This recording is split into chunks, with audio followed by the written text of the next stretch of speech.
మనుషులు అర్థం చేసుకునేందుకు ఇది మామూలు ప్రేమ కాదు.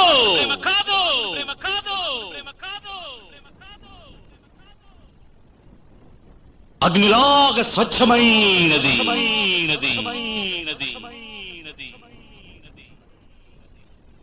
గుండెల్లో గాయమేమో చల్లంగా మానిపోయి మాయ చేసే ఆ మాయే ప్రేమాయే. ఎంత గాయమైనా గానీ నా మేనికేమి కాదు. పువ్వు సోకి నీ సోకు కండేనే. వెలికి రాని వెర్రి ప్రేమ కన్నీటి ధారలోన కరుగుతున్నది. నాదు శోకమోపలేక